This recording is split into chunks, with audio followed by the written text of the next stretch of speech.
Good morning, ladies and gentlemen. Bom dia a todos. Eu sou Adam, o diretor junto da Britam Paraná, e é ótimo estar aqui hoje com vocês para mais um brilhante webinar da Câmara Britânica de Comércio e Indústria no Brasil. Hoje temos um evento muito interessante e pertinente sobre o mercado brasileiro de fertilizantes. De fato, o mercado de fertilizantes no Brasil é um dos maiores do mundo, como o Brasil sendo o quarto consumidor global também. E, obviamente, é um setor fundamental para a boa performance do sector de agro, onde o Brasil é, claro, um dos maiores potências do mundo. Mas antes de mais nada, eu começo aqui com meus agradecimentos aos associados mantenedores da Britam, cujas marcas estiveram amplamente divulgadas no slide de abertura. Eu também agradeço ao Leonardo Trench, nosso diretor regional da Britam Paraná, pela parceria e liderança da filial. As lideranças do Comitê de Agronegócio e do Comitê de Mineração responsáveis pelo evento de hoje, e representado aqui por James Morbel e Giovanna Arujo e Adriano Trindade. Eu agradeço também nosso ilustre convidado, Rodolfo Galvani, presidente do Conselho da Administração da Galvani Engenharia, e toda a audiência que nos acompanha agora e depois através do nosso canal no YouTube. Agora, um pouquinho da nossa querida Britam. A Câmara Britânica de Comércio e Indústria no Brasil atua no Brasil há quase 110 anos, sendo o mais relevante fórum da comunidade empresarial e governamental Brasil-Reino Unido para incremento de comércio, investimentos, serviços e relacionamentos bilaterais. Reunimos na Câmara grandes investidores britânicos no Brasil, um dos mais diversos sectores da economia, além de empresas brasileiras que se engajam nas relações Brasil-Reino Unido. Temos atuação nacional e filiais no Paraná, Minas Gerais, Rio de Janeiro e São Paulo. A Câmara atua através de 13 comitês temáticos cobrindo temas diversos e importantes como, por exemplo, de agronegócio, educação, comércio e investimentos internacionais, defesa e segurança, economia e finanças, energia, infraestrutura, legal, tributário e regulatório, mineração, riscos e seguros, saúde e tecnologia e inovação. E também a Câmara atua junto à Comissão Consultiva de Advocacia, a CCA, em agentes prioritários nos frentes de questões climáticas, tributárias e regulatórias. Todas as atividades que realizamos seguem e reforçam a missão da Britam de promover os negócios bilaterais Brasil-Reino Unido, atuando para que haja ambientes empresariais e sociedades prósperos, servindo aos associados e contribuindo para o crescimento do comércio, indústria, serviços e investimentos. E convido todos a visitar o site da Britam, no www.britam.com.br e participem dos próximos eventos da Câmara. Agora, without much further ado, eu fico feliz em apresentar nosso convidado ilustre de hoje, Senhor Rodolfo. Rodolfo Galvani Jr. é engenheiro civil formado pela Universidade Mackenzie, natural de São João da Boa Vista, no estado de São Paulo. É fundador da Galvani Fertilizantes. Rodolfo liderou iniciativas na implementação de unidades industriais e na verticalização da produção com minas próprias em Minas Gerais e na Bahia. Ele foi responsável pela construção de um dos maiores complexos do setor em Paulínia, São Paulo, e pela criação da primeira fábrica de fertilizantes do oeste baiano. Atualmente, Rodolfo é presidente do Conselho da Galvani, liderando projetos estratégicos como o Complexo de Santa Quitéria, um dos mais relevantes do Brasil para a produção de fertilizantes e nutrição animal. Além de protagonismo empresarial, ele criou o Instituto Lina Galvani e idealizou o Parque Vida Cerrado. Agora eu passo a palavra para o senhor Adriano, presidente do Comitê de Mineração, para dar um kick-off no webinar de hoje. Adriano, the floor is yours, sir. Thank you, Adam. Muito obrigado, Adam. É um prazer muito grande estar aqui junto com o Comitê de Agronegócio. Meu nome é Adriano Trindade, eu sou presidente do Comitê de Mineração e esse é um tema que toca muito aos dois comitês, né? Então, o tema de fertilizantes é um tema que está intimamente ligado ao Comitê do Agronegócio, mas também transita pelo Comitê de Mineração. E nada melhor do que ter aqui a presença de Rodolfo Galvani, né? É uma pessoa que dispensaria apresentações que já foram feitas aqui e que demonstram toda a importância e a relevância do nosso convidado. Então, meu caro Rodolfo Galvani, muito obrigado pela sua presença, é um prazer tê-lo aqui conosco. E eu vou já começar a nossa conversa com um tema que certamente passa por todo mundo, pela cabeça de todo mundo que lida com agronegócio, lida com mineração, que é o contexto geopolítico, né, que nós vivemos atualmente. Muitas transformações no contexto geopolítico, transformações que têm a ver com imposição de barreiras comerciais em determinados países, com a dificuldade de acesso a matérias-primas, especialmente no caso do Brasil, que importa muito do seu fosfato, importa muito do potássio que são consumidos para a fabricação de fertilizantes. Então, contando aqui com uma visão tão privilegiada do setor, já queria abrir essa nossa conversa pedindo a sua análise com relação a esse contexto geopolítico. Muito bem-vindo e obrigado. Acho que você está com o mudo ligado.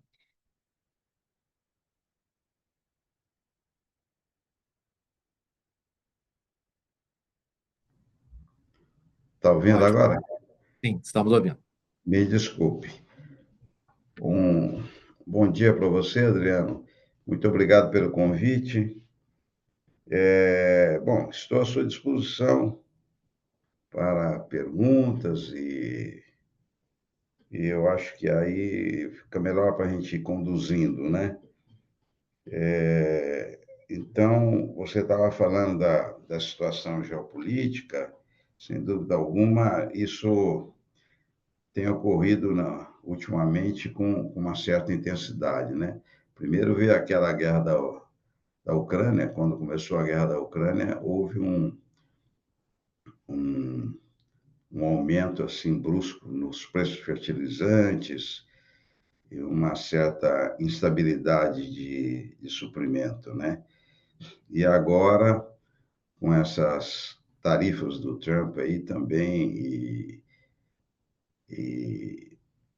e o incômodo da nossa importação de fertilizantes da Rússia, também óleo diesel, né, que afeta o agronegócio, então o tema voltou a ficar bastante latente, nervoso, né? Mas o que você acha que nós devemos começar falando do mercado internacional? O que você... Eu acho que seria interessante uma análise da situação do Brasil frente a esse mercado internacional e essas incertezas, né, que o contexto geopolítico nos proporciona, né, vamos dizer assim. Bom, o Brasil vem ficando cada vez mais dependente das importações de fertilizantes, né? Você estava falando aí de importações de fósforo e, e potássio, mas o nitrogênio também. O NPK, nós importamos bastante NPK, né? O nitrogênio também. E para vocês terem uma ideia, em 2010, nós importávamos 76% do nitrogênio. Agora nós estamos importando 91%. O fósforo nós importávamos 43%. Agora estamos importando 85%. E o potássio, 91% nós importávamos em 2010 e agora estamos importando 97%. Nós só temos uma mina de potássio em produção no Brasil, no Sergipe, e ela, inclusive, está já sendo anunciada há alguns anos que ela vai ser descontinuada, né? Não sei se daqui 1 ano, 2 anos ou 3 anos, mas... E também representa pouco, né, do consumo, só 3%. Então, essa dependência é bastante incômoda, porque todos os outros grandes produtores agrícolas têm uma dependência muito menor do que a do Brasil. A China, que é o maior produtor agrícola do mundo, só importa 14% dos fertilizantes que consome. Os Estados Unidos, que são o segundo maior produtor agrícola, 60%. A Índia, terceiro maior produtor agrícola, 41%. E o Brasil, uma média geral, aí mais de 90%, né? Que é o quarto maior produtor agrícola do mundo. E, além dessa dependência ser bastante incômoda, ela se concentra no caso do fósforo, 58% do que o Brasil importa vem somente de 3 países: Marrocos, China e Rússia. No potássio, 75% do que o Brasil importa vem do Canadá, Rússia e Belarus, né? Então, além de ser uma grande dependência, ela é bastante concentrada em poucos países, o que expõe o Brasil, sem dúvida alguma, a maior riscos nessa questão geopolítica, né? Então, e tudo isso, no nosso entender, foi fruto de erros que a política brasileira, né, o governo brasileiro cometeu ao longo desses anos, né? O Brasil, até pouco tempo atrás, até 2 anos atrás, era o único país do mundo que penalizava quem produzia no Brasil e incentivava as importações. Isso através da famigerada, no nosso setor a gente fala famigerada porque é um absurdo, né, o que acontecia, do convênio 100 de CMS. Para vocês terem uma ideia, as importações praticamente não, era 0% de CMS, que bastava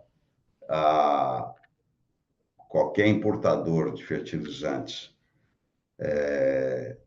fazer uma filial, por exemplo, no Mato Grosso, que importava para o Mato Grosso com 0 de CMS. E a indústria nacional, para vender para o Mato Grosso, a indústria nacional que não tem nenhuma produção no Mato Grosso, paga um ICMS de 8,4%.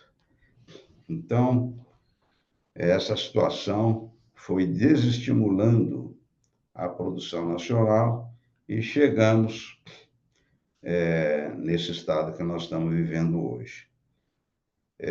Eu fui presidente durante 4 anos e meio do Simprefert, Sindicato Nacional da Indústria de Fertilizantes, e a gente, e antes disso, eu fui 11 anos vice-presidente,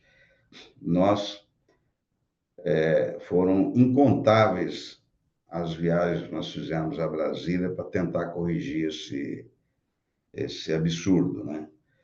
E agora, há pouco tempo atrás, acho que há uns 3 anos atrás, nós conseguimos mudar essa questão do ICMS e essa correção está sendo feita paulatinamente. Então, os 8,4% que nós pagávamos para vendas fora do Estado vão cair em 4 anos para 4%. E o importado vai subir 1, 2, 3, no 4º ano, 4%. E aí vai ficar igual, tanto para o fertilizante importado como para a produção nacional. Mas essa vitória nossa, depois de tantos anos de batalha, ela sempre está correndo risco de ser modificada, porque no Brasil a gente consegue modificar as coisas, mas sempre tem movimentos contrários tentando voltar ao que era antigo. E uma coisa que também é importante colocar, porque às vezes, com o discurso que isso encarece a comida, né? Não é bem assim, né? Porque a comida só representa 10, 15% desse total de consumo do fertilizante, mas com esse discurso que encarece a comida, às vezes pessoas assim tentam zerar tudo. Não, não, então vamos zerar tudo. Ninguém paga nada. Mas a indústria nacional tem os créditos de CMS. Então, o que é razoável e o que a gente acha que tem que ser feito é o importado pagar um pouco e nós pagarmos os 4%, que aí fica equilibrado com o que mais ou menos a gente gasta de ICMS nas compras que a gente faz de transportes, de combustíveis, e etc. Então, esse eu considero o maior problema da produção nacional. Agora, indo mais especificamente por nutriente, né? No nitrogenado tem um outro problema, né? Que é o mesmo problema da indústria química nacional, né? O preço do gás natural no Brasil gira ao redor de 14, 15 dólares o milhão de BTU, enquanto outros produtores de nitrogenados, né, têm um custo muito menor. Nos Estados Unidos, por exemplo, é cerca de 2,5 a 3 dólares por milhão de BTU, né? Então, isso... o gás natural representa 60% do custo do fertilizante nitrogenado. Então, isso é um problema seríssimo, e como é praticamente um monopólio, é a Petrobras que controla esses custos, esse preço, então, praticamente só ela tem condição de produzir nitrogenado no Brasil, que aí o preço que ela faz é para ela mesma, então a coisa fica mais resolvida, né? E com relação ao potássio, que é outro nutriente também que nós importamos muito, existe, assim, uma sobreoferta do produto no mundo, e jazidas imensas, tanto no Canadá, como na Rússia, como na Bielorrússia. Então, é uma indústria que altamente é muito alto o investimento numa mina de potássio, que geralmente é subterrânea, né? E outro problema que afeta essa questão do potássio, né, é o custo financeiro no Brasil, né? Então, enquanto na Rússia eu não sei quanto que está o custo de dinheiro, mas nenhum país, né? O Brasil é campeão mundial, né, de custo financeiro. Então, isso daí também é um dos problemas que afastam o investimento em potássio, que é super intensivo em dinheiro, né, para fazer os projetos, como também no nosso caso do fósforo. O fósforo, onde nós atuamos, o problema é um pouco mais viável, vamos dizer assim, a produção nacional, porque as nossas jazidas estão interiorizadas, enquanto o importado tem que pagar um pouco da nossa ineficiência portuária também, né? Agora, por exemplo, tá dando, para vocês terem ideia, está dando 60 dias de demurras para descarregar um navio de fertilizante importado, né? Então, e ainda, a partir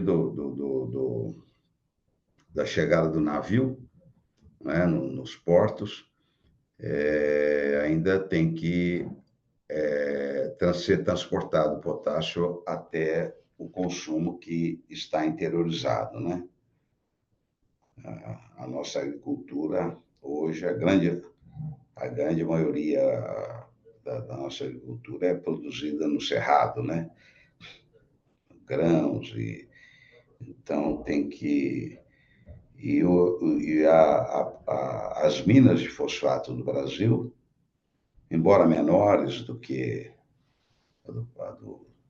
do Marrocos ou da Rússia, tudo, pode atender uma parcela substancial desse consumo de fósforo do Brasil, né? E diminuir a dependência. Não, Então, ótimo. Foi mais uma ou resposta menos, super completa para. mais ou Desculpa, menos Diego. um panorama, assim, Uhum. do NPK, é isso na minha visão, é isso que eu estou apresentando. Sim, sem dúvida. E era isso que eu ia ressaltar, né? Uma resposta super completa e abrangente, né? Em termos não só de geopolítica, né? E cenário mundial, mas também do cenário doméstico. E o senhor falou de vários assuntos aqui que despertaram interesse, né? Falou de ineficiências tributárias, né? Falou de problemas de logística. É, e agora tem um que me chamou a atenção, que o senhor Sim, mencionou. E o senhor mencionou também as escolhas políticas equivocadas ou que não foram as mais apropriadas no passado, né? E aí eu queria fazer um gancho, porque há pouco mais de 3 anos foi lançado, né, o Plano Nacional de Fertilizantes. pois não.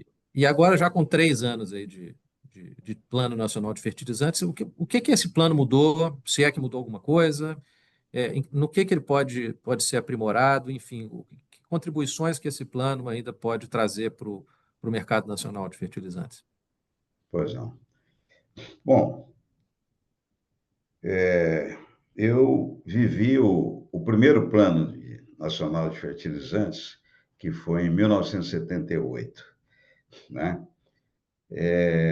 Foi um plano muito bem feito, muito bem elaborado, e fomos direto aos pontos, né?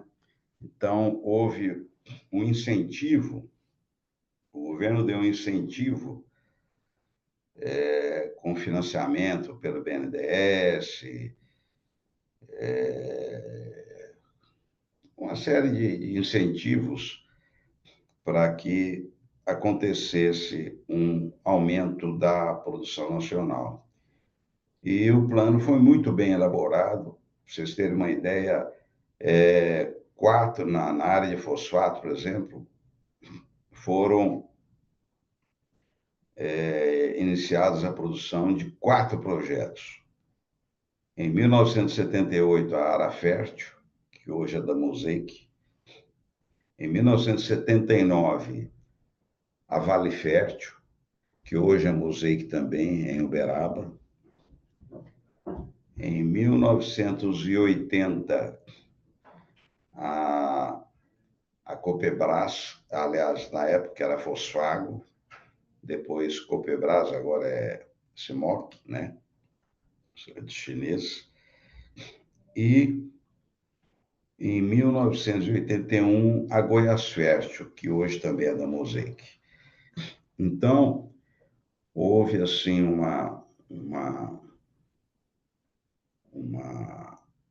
incentivo bastante grande e fomos direto ao ponto, quer dizer, foi feito um plano para aumentar a produção integrada de fertilizantes, porque não adianta aumentar um número de misturadores. Os misturadores, eles importam o nitrogênio, o fósforo, o potássio, misturam, né? E aí, inclusive, adicionam, às vezes, microelementos aqui de uma maneira inadequada, né? Essa mistura de grãos provoca segregação dos microelementos. A hora que a adubadeira lança os fertilizantes, o N, P e o K, acontece o fenômeno da segregação da mistura dos grãos. Os grãos são misturados, só que eles têm densidade diferente e formato dos grãos diferente. A segregação é um fenômeno físico que acontece por dois motivos. Diferença do tamanho dos grãos, ou do formato dos grãos, e diferença de densidade. A mistura de fertilizantes, ela não consegue eliminar esse problema. Então, a hora que a adubadeira lança os fertilizantes, cai os produtos. A ureia, por exemplo, é uma densidade 0,7, essa é mais leve. Aí pega microelementos tem densidade 1,5, o MAP, o DAP 1,2, então há uma diferença de densidade e a granulometria, por exemplo, do potássio é completamente diferente da granulometria da ureia. Então, segrega mesmo. E a nossa agricultura, que é uma agricultura muito tecnificada, sofre as consequências, né? A produtividade, sem dúvida alguma, cai. E para corrigir isso, nós precisamos de ter produção nacional. Porque somente um produto granulado pode reunir os 3 macronutrientes e os micronutrientes, né, num grão só. E naquele grão ali tem todos os nutrientes.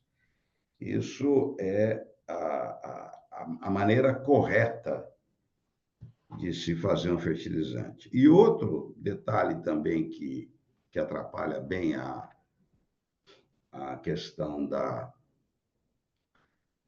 importação, né? A qualidade do produto importado que é, vamos dizer assim, fornecido para a nossa agricultura, é que o exportador, na origem, ele, tanto na China, como Marrocos, como na Rússia, as unidades industriais, elas têm uma linha de produção que termina no porão do navio.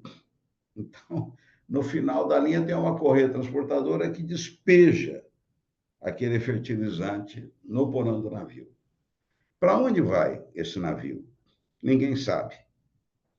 Então, o navio lota de fertilizantes na China, no CP, tudo, no Marrocos, na Rússia, e sai sem destino. Aí os traders começam a vender. Por exemplo, agora mesmo, essa semana passada, tinha 4 navios em Paranaguá que não tinham sido vendidos ainda. Então, o fertilizante que é produzido, ele é produzido, vamos dizer assim, sem as peculiaridades que uma agricultura tecnificada e avançada como a do Brasil exigem. Então, o navio sai lá do porto, os traders vão vendendo, não sabe se vai para o norte do Brasil, ou se vai para o centro, ou se vai para o Rio Grande do Sul, se vai para e com características de clima, de solo e de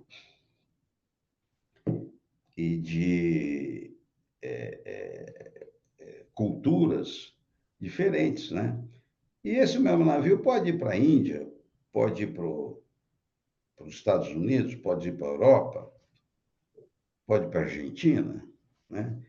Então, é um fertilizante, esse NPK é um fertilizante que não tem, vamos dizer assim, não pode ser feito o que a gente faz na granulação, né? Granulação a gente pega produtos brutos, né? E forma o grão ali. A mistura não consegue fazer isso. Agora, voltando ao PNF, eu acho que eu saio um pouquinho do tema que você perguntou. Então, o primeiro Plano Nacional de Fertilizantes atacou esse problema. Esse segundo Plano Nacional de Fertilizantes, que foi lançado no governo atual, ele não atacou esse problema e o governo colocou lá uma pessoa para tocar esse Plano Nacional de Fertilizantes, que, apesar da boa intenção dele, não era muito da área, né? Então, ele queria, vamos dizer assim, ouvir todas as partes envolvidas, mas com um approach, na minha opinião, equivocado, né? Então, chegava lá o organo mineral, falava para ele, não, organo mineral, maravilha, não sei o que lá. Chegava lá o pessoal da rochagem, né? Também, sei lá. E a gente fazia as reuniões lá no Plano Nacional de Fertilizantes, inclusive na cerimônia do lançamento lá, cada um desses setores, então, organo mineral, tinha 10 minutos para falar, né? Rochagem, tinha 10 minutos para falar. Esterco de galinha, 10 minutos para falar. E o NPK, 10 minutos para falar. Não dá para nem explicar, nem para entrar no assunto, né? Então, eu acho que não começou certo o PNF. Agora, esse governo atual está tentando mudar um pouco essas coisas, né? Mas para vocês terem uma ideia, o Simprefert, que é o sindicato que congrega todos os produtores nacionais, perdeu, inclusive, uma cadeira que tinha no Confert. Foi dado para a CNI, não sei para quem. Então, a gente não foi muito ouvido, sabe? Tanto nesse segundo PNF, no governo passado, e nesse também a interlocução tem sido feita uma interlocução, mas ainda não conseguimos, no meu ponto de vista, atacar os verdadeiros problemas. Porque a nossa agricultura precisa de NPK na veia, e com microelementos, com todos a tecnologia adequada, não é? O Brasil, aquela história que o Pedro Vaz de Caminha contou na carta que ele fez lá para o rei de Portugal, que no Brasil, implantando tudo dá, né? Foi uma grande mentira, né? Porque o Brasil só tem 7% da área agricultável, ela é considerada uma terra boa para a agricultura, adequada para a agricultura, sabe? 93% das áreas brasileiras precisam de muito fertilizantes para produzir, né? Você pegar, por exemplo, essas porcentagens da Índia, por exemplo, que é um dos países mais com um solo mais adequado para a agricultura, é 40%. A Argentina é 35%. Os Estados Unidos é mais de 30%. O Brasil, 7%. E, mesmo assim, devido a um clima adequado e o grande trabalho que a Embrapa vem fazendo, né? A nossa agricultura é altamente competitiva, principalmente a agricultura do Cerrado, né? Mas precisa de muito fertilizante e, como é uma agricultura muito tecnificada, precisa de fertilizante adequado, porque Eu queria, não, eu queria até aproveitar exatamente esse ponto aí da sua fala. O senhor mencionou também agora há pouco, né, a necessidade, muitas vezes, de fazer ajustes ou correções, né, no fertilizante que é importado. E o setor do agronegócio é um setor que está sempre inovando, né? É um setor em que a inovação está muito presente.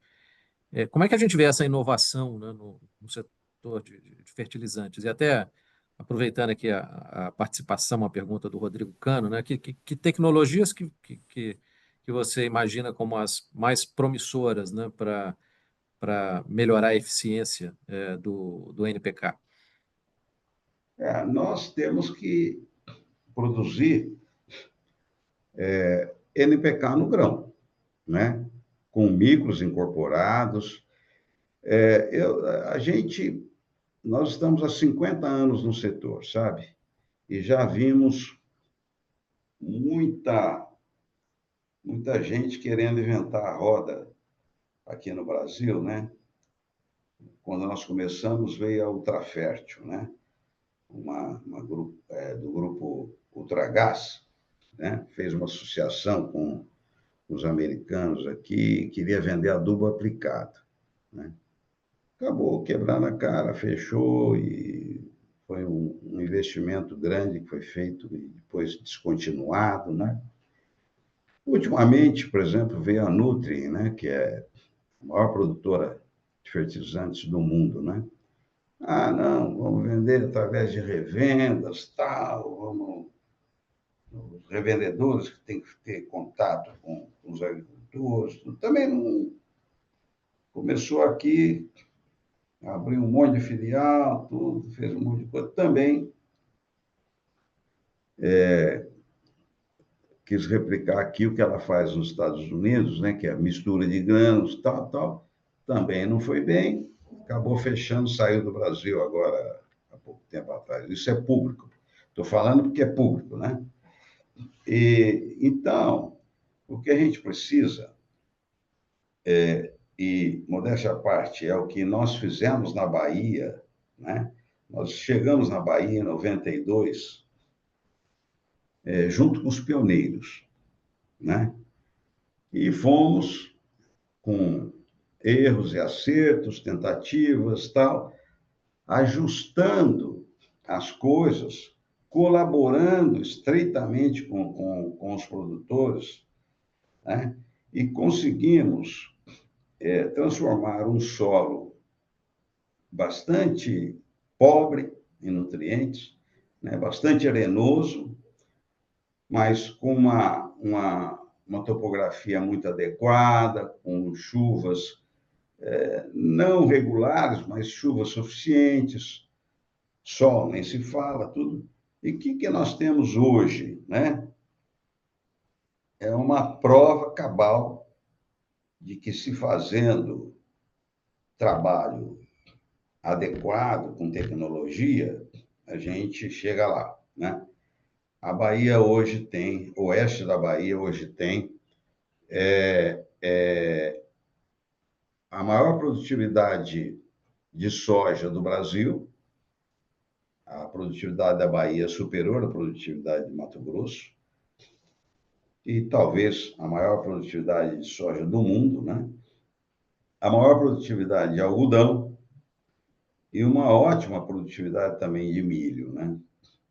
Então, está aí um caso concreto, né? Um caso de sucesso concreto que foi feito graças a um trabalho bem feito em conjunto atendendo às necessidades e dialogando com os nossos clientes, né? No tete-a-tete, né? No campo, fazendo um trabalho sério, um trabalho adequado, os resultados estão aí, né? E nós estamos investindo em novas unidades e pretendemos replicar essa, esse case de sucesso, né? Que nós tivemos lá no oeste da Bahia. Então, eu acho que é Ah, muito, assim, na nossa opinião, é assim que tem que ser trabalhado. Porque tem uma coisa, a curva de produtividade, ela é muito fácil de subir. No começo da produção de milho, por exemplo, o Brasil tinha uma produção ridícula, uma produtividade ridícula de milho. Então, foi fácil subir, né? A curva de produtividade. A partir de um certo momento que ela começa a ficar horizontal, né? Os ganhos são incrementais. É o detalhe do detalhe do detalhe que você consegue ganhos incrementais, que foi o caso que nós fizemos lá na Bahia. Nós estamos, por exemplo, fazendo adubo com níquel, molibdênio. O níquel é uma tecnologia muito grande para você conseguir colocar ele, porque você tem que pôr 0,1%, que é difícil fazer. Imagine fazer isso numa mistura de grãos, né? Não consegue. 0,1%, porque 0,2% não funciona. Você está jogando dinheiro fora. É só 0,1 que é adequado. E isso, nós chegamos a essa conclusão depois de anos fazendo testes na lavoura, vendo o resultado, tudo. Então, a gente vai ganhando, são incrementais, né? Aumentos incrementais. não, Mas, muito bem interessante essa. Desculpa, eu te interrompi, agora, falou. por outro lado, a gente sofre, e isso daí a gente tem reclamado junto ao Ministério da Agricultura, né? A gente sofre concorrências de produtos, ao nosso ver, inadequados, né? Está chegando produto, por exemplo, da China, com, com solubilidade de fósforo não adequadas, né? E sendo vendido como o fósforo total, como se fosse fósforo solúvel, né? Porque a planta, ela só come o fósforo solúvel, né? Uhum. Ela e está sendo alguns fertilizantes importados têm chegado aqui com rocha fosfática reativa misturada com a rocha fosfática solúvel. Isso é um detalhe que eu estou dizendo aqui, mas que também é uma concorrência difícil, né, para a indústria nacional. Precisa ter uma fiscalização mais intensa do Ministério da Agricultura, nesse caso. Sim. Considerando esse mercado tão representativo, né, que é o Brasil, é E natural que alta haja, tecnologia, né? é, é A natural que agricultura haja, de de fato, esse precisão, interesse. né? Perdão? Mas eu tinha aqui várias perguntas para te fazer, mas eu não quero monopolizar aqui o microfone. Queria passar a palavra também para a Giovana, que é vice-presidente do Pois Comitê não. de Agronegócios. Giovana, Bom dia, doutor Rodolfo, bom dia a todos, né? Que aula, hein? Que muito interessante em todas as colocações, né? Mas colocando um pouquinho o chapéu aqui do agro, né? E o agro vem sofrendo bastante, né? Nos últimos anos, nessa combinação de aumento de custos, né? Que tem a ver com essa dinâmica que o senhor mencionou lá atrás, né? Começou com a guerra na Ucrânia, depois acompanhada por uma queda de preços, depois o aumento no custo de capital, trazendo essa complexidade adicional que o senhor também mencionou, e a saída parece ser realmente a inovação, né, doutor Rodolfo? Né? E não é à toa que esse crescimento exponencial, né, de produtividade tem permitido que o agro, né, do brasileiro que tem essa dependência alta de importações, tenha performado, né, o que vem performando, né, do ponto de vista de volume, né, de produção, né. O pessoal sempre fala, né, o agro não para. Pegando esse gancho de inovação que o senhor trouxe, né, com esses novos produtos, como é que você vê a perspectiva do agro, né? Qual é a tua visão sobre o setor hoje, né? Esse produtor que vem sofrendo, né, com a capacidade dele de incorporar inovação em novos produtos. Como é que está a sua visão sobre o agronegócio nesse momento, né, tão delicado que está passando? É, eu, eu acho que a nossa agricultura ela é muito eficiente, né? O nosso setor agrícola, né? A produção para dentro da porteira é muito boa, né? Agora, o agro nacional sofre, como todo o restante da economia, com a falta de infraestrutura, né? Tem que carregar de caminhão do Mato Grosso até Paranaguá, até Santos, até Miritituba, né? Então, ferrovias que poderiam baratear esse custo não são construídas, primeiro porque isso é uma coisa que ocorre com todos os setores, né? Principalmente mineração, indústrias de petróleo. Nós temos um problema seríssimo de demora e de dificuldade de licenciamento, né? Então, isso é uma coisa que vai na contramão de tudo isso, né? O IBAMA realmente é um órgão que não funciona, né? É muito difícil, muito difícil. São anos e anos e anos para você tirar uma licença, né? Uma paciência sem limite. Só que você vai para Brasília e volta, vai para Brasília e volta, Brasília e volta, Brasília. Então, é muita dificuldade. E uma outra grande dificuldade que você citou também é o custo do dinheiro, né? O Antônio Hermílio de Moraes falava uma coisa interessante, eu gostava muito. Ele falava que no Brasil tem duas classes de empresários, né? Os banqueiros e os outros. Nós somos os outros, né? Então, quem investe em fertilizante, quem investe na agricultura, quem investe... Somos outros. Esse juro do Brasil é inexplicável, né?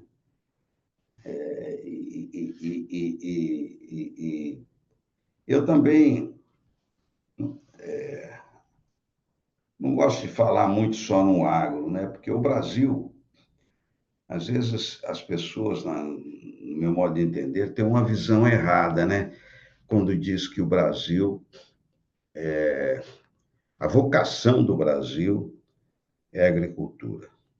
Eu acho errado isso, porque a Suíça tem 41,3 mil quilômetros quadrados. Cabem 206 Suíças no Brasil. Ninguém fala que a Suíça tem vocação de fazer relógio, ou vocação de fazer chocolate, ou vocação de química fina, ou vocação de mecânica de precisão, ou vocação de turismo. Ninguém fala. Agora, o Brasil, todo mundo fala, a vocação do Brasil é isso. O Brasil precisa de um agro forte, precisa da mineração forte, precisa da indústria forte, precisa do turismo forte. E nós temos condições para tudo isso. Na mineração, por exemplo, o Brasil está perdendo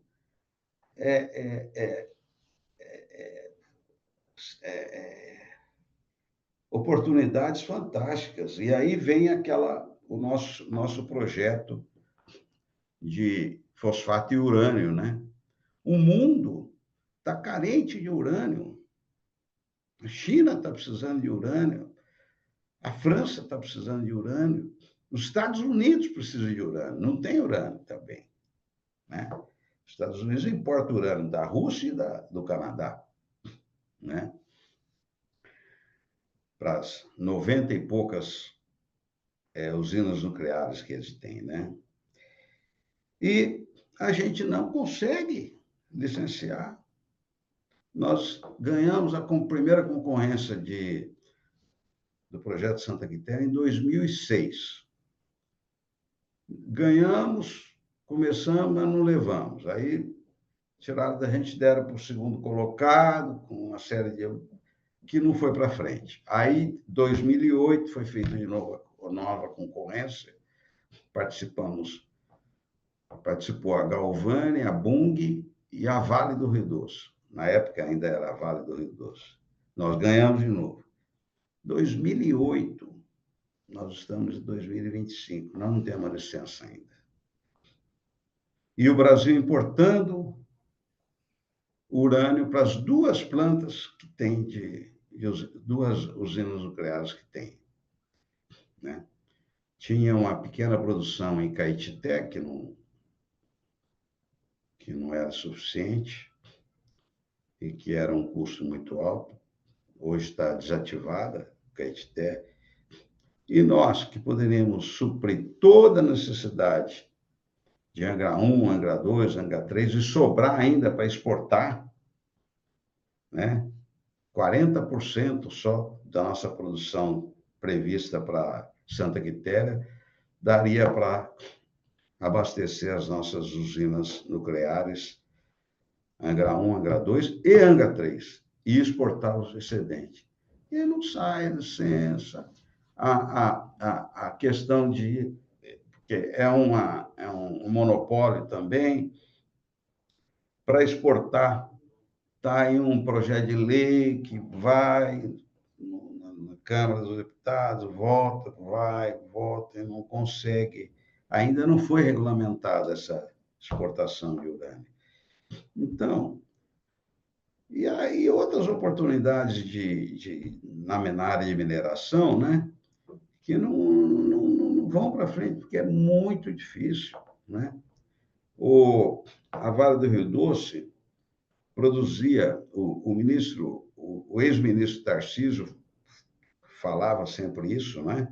Hoje o governador do estado de São Paulo falava, há 10 anos atrás, a Vale exportava 300 milhões de toneladas de minério de ferro e a Austrália 300 milhões. Hoje, a Austrália está exportando 800 milhões de toneladas e a Vale continua exportando 300 milhões. Por quê? Não se entende, porque as melhores jazidas são as da Vale. Ela tem uma logística boa, porque ela fez a logística, né? Fez, implantou. Os navios dela que ela utiliza de 400 mil toneladas, são espetaculares, né? São enormes. Os dois portos que ela fez, em Vitória e em São Luís, são espetaculares também. E por que não vai para frente? Porque ela tem uma jazida espetacular, mas tem algumas cavernas, pequenas cavernas, e a legislação do Brasil diz que, enquanto, por exemplo, um córrego tem uma área de preservação de 15 metros para cada lado da margem, um rio 30 metros, uma pequena caverna, e a caverna, para vocês terem uma ideia, a definição de caverna é onde um homem pode entrar de cócoras, né? Agachadinho assim, você entra, ponto, é uma caverna. Aí, essa caverna, se tiver um morceguinho lá de 2 centímetros, 1 centímetro, 360 metros ao redor dessa caverna, não pode fazer nada. Aí tem outra caverninha lá do outro lado, mais 360 metros. Mais outra do outro lado. Quer dizer, a Vale tem uma jazida fantástica lá no Carajás, mas não consegue chegar, porque tem que desviar das cavernas, a estrada de ferro, tem que fazer... Não funciona. Então, é absurdo, quer dizer, as coisas que acontecem no Brasil é impressionante. E aí, coisa não acontece, né?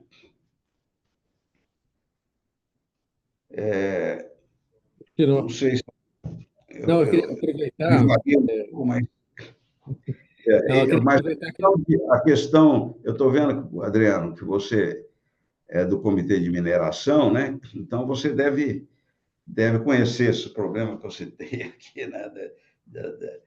As oportunidades que o Brasil tem só 30% do território conhecido, né? Subsolo conhecido. Então, tem as oportunidades de mineração são fantásticas também, né? E estão aí esperando não sei o que para acontecer, né? E o tempo está passando. Não, são esses e vários outros limitadores, né? Várias outras questões que surgem. Eu queria aproveitar, porque a gente teve uma participação muito boa, muito intensa aqui do público. Então, tem várias perguntas aqui. Eu vou tentar condensar várias delas para que o senhor possa responder Pois é. num conjunto de respostas só, né? Então, Moni Belon perguntou sobre a venda que foi anunciada hoje daquela mina de Taquari Vassouras, que o senhor mencionou, né, da Mosaic, está vendendo para a VL Mineração por 27 milhões. Então, no que isso pode. Se isso pode prolongar as operações, e o Carlos Peixoto, sobre esse mesmo assunto, pergunta em que impacto que isso pode trazer para o setor de fertilizantes como um todo do Brasil. Além disso, o Antônio Noronha, ele pergunta sobre projetos Greenfield, né, de mineração, de blendagem, de distribuição de fertilizantes, né, como é que eles podem também transformar o setor brasileiro de fertilizantes. E o Rodrigo Cano pergunta sobre o potencial de novas tecnologias que envolvam substituição parcial de fertilizantes nitrogenados por fixadores biológicos. Então, tem todo tipo de pergunta aqui. Então, resumindo, né, três assuntos, né? A venda de Taquari Vassouras da Mosaic para a EVL Mineração, projetos Greenfield de mineração, blendagem e distribuição de fertilizantes, e o, e o potencial de novas tecnologias, como, por exemplo, a de substituição de nitrogenados por fixadores biológicos. Bom, sobre Taquari Vassouras, eu acho que o impacto disso é quase nenhum, porque era uma mina que só produzia 3% das necessidades do Brasil, né? E que estava, vamos dizer assim, sendo anunciado já há algum tempo que ia descontinuar, né? Eu não sei se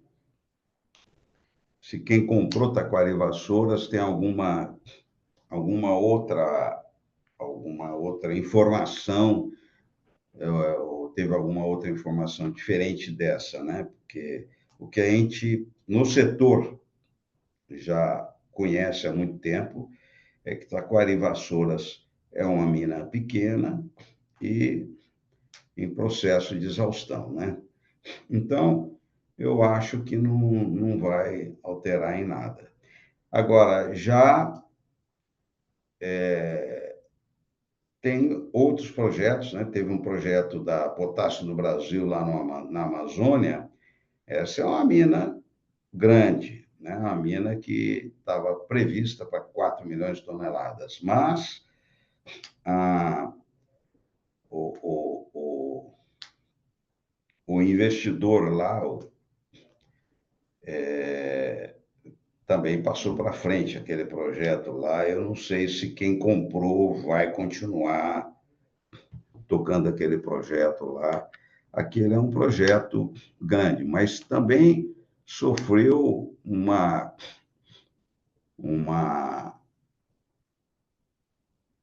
problema muito penoso de licenciamento, né? É uma mina subterrânea que ia minerar a 800 metros de profundidade e uma aldeia indígena que estava a 20 quilômetros de distância da mina, vamos dizer assim, começou a dificultar o licenciamento. E é curioso, porque essa aldeia indígena, ela vive na superfície, né?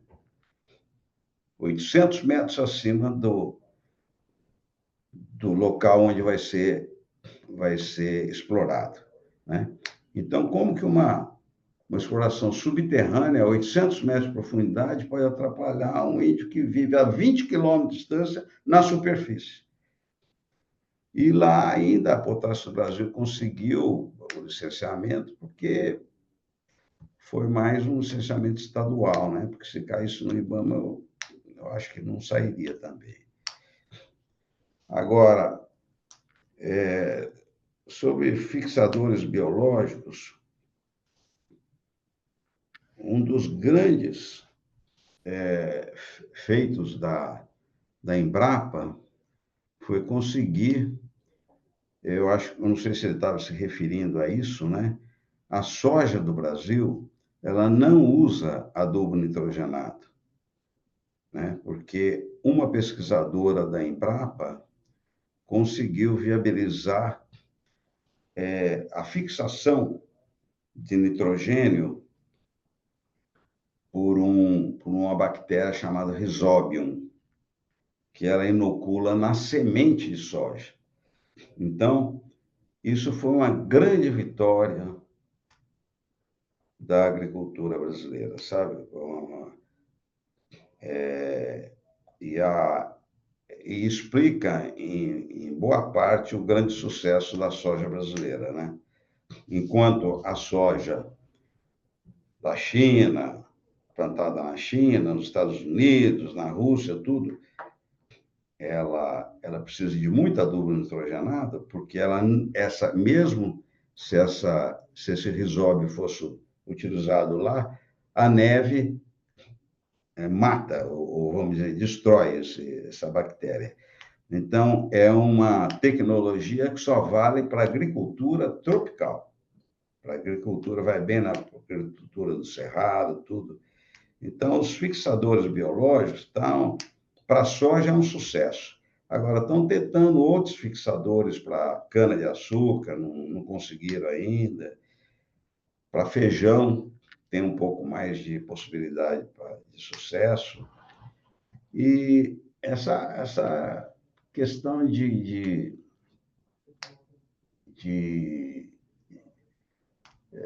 tecnificação biológica para os fertilizantes, nós tentamos já fazer alguma coisa nesse campo aí, sem sucesso, viu? É um negócio muito difícil a não ser esse caso da soja, né, que foi um grande sucesso. Agora, essa outra pergunta sobre projetos greenfields, eu não entendi direito o que ele quis dizer. Você poderia repetir? São projetos ainda não colocados em produção, né, mas projetos que já se conhecem, que se revelam como promissores. Pelo que eu entendi, que seja em termos de projetos de potássio e fosfato ou projetos envolvendo o desenvolvimento de novas rotas tecnológicas. Os projetos greenfields que eu conheço eram da Potássio do Brasil, que foi vendido. Eu não sei se quem comprou vai dar continuidade ou vai... Não tenho notícia, né? Na área de nitrogenado, a Petrobras foi praticamente meio a contragosto, né? Ela voltou a investir na área de nitrogenados. Tem aí notícias que ela vai terminar Três Lagoas, que é um grande projeto que ela tinha parado com 85% do investimento feito. Então, ela está terminando esses 15% e vai produzir nitrogenado lá com gás da Bolívia, né? Isso teve uma outra tentativa da Unigel de arrendar duas plantas da Petrobras, uma em Sergipe e outra na Bahia, mas que não foi para frente também, porque o preço do gás natural inviabilizou, a Unigel fechou, devolveu as plantas e parece que a Petrobras vai reativá-las, e a Petrobras também está reativando a Araucária, a planta de Araucária no Paraná, né? E em fosfato, modéstia à parte, o único louco que está ainda tentando fazer alguma coisa no fosfato é a Galvani, viu? Nós estamos investindo numa nova mina lá em Irecê, na Bahia, com licenciamento estadual, não é licenciamento do IBAMA. Investimos, na época que a Iara era nossa sócia, com 60%, numa planta de fosfatado em Serra do Salitre, que hoje é da Eurochem, uma firma russa, né? É projeto nosso também, é projeto da Galvani, foi um projeto que começou na Galvani e agora tem lá. E nós temos Santa Quitéria e estamos com um outro projeto que ainda a gente não pode divulgar ainda, porque está faltando alguns detalhes para fechar uma negociação aí da compra de uma mina de fosfato. Acompanharemos com interesse aqui, vamos ficar de olho. A gente já está Muito com o horário aqui já ultrapassado, mas eu queria só devolver a palavra aqui para a Giovana, para considerações finais, e em seguida para o Adam, para o encerramento. Obrigado, Rodolfo Galvani. Obrigada, obrigado. Adriano. Obrigado, doutor Rodolfo. Excelentes comentários. Eu acho que uma visão muito ampla, né? Não só do setor de fertilizantes, mas como ele pode impulsionar aí o agronegócio. E muito interessante mesmo. Queria agradecer, então, a participação do senhor. É realmente uma honra contar com todo esse conhecimento, né? E o senhor ter compartilhado aqui todo esse conhecimento conosco. Muito obrigada, né? E obrigada a todos aqui que estiveram participando conosco, que enviaram perguntas. E eu passo agora a palavra para o Adam. Obrigado. Bom, obrigado. Foi realmente excelente, pessoal. Uma discussão muito rica, com muitos insights valiosos, como o Giovanni bem colocou. Que aula! E com certeza a gente podia ter continuadas aqui para mais umas horas aqui facilmente. O setor de fertilizantes é, sem dúvida, estratégico para o Brasil e o setor de agronegócio, e há diversas oportunidades e desafios que a gente ouviu hoje, mas também o mercado tem um cenário bastante promissor com muita inovação. Então, foi um privilégio contar hoje com a experiência e a visão do senhor Rodolfo Galvani. Muito obrigado. Realmente chegamos ao fim do nosso webinar hoje e eu aproveito para encerrar com alguns agradecimentos especiais ao palestrante Rodolfo Galvani e todo o time da Galvani Engenharia, um grande exemplo de liderança empresarial. Os líderes da Bricham, Adriano Trindade, Giovanni Arujo, para a contribuição e moderação, toda a equipe da Bricham para a organização de mais um evento fantástico e, claro, todos de vocês da audiência que nos acompanharam. A gravação desse evento ficará disponível no canal da Bricham e no YouTube e convidamos a todos a compartilhar o link com seus contatos. Agenda, como os próximos eventos da Câmara Britânica, disponível no site www.britjam.com.br. Então, por último, muito obrigado e desejo uma excelente tarde a todos. Obrigado. Muito obrigado. Um abraço, então, Adriano. Tchau. Um abraço, obrigado.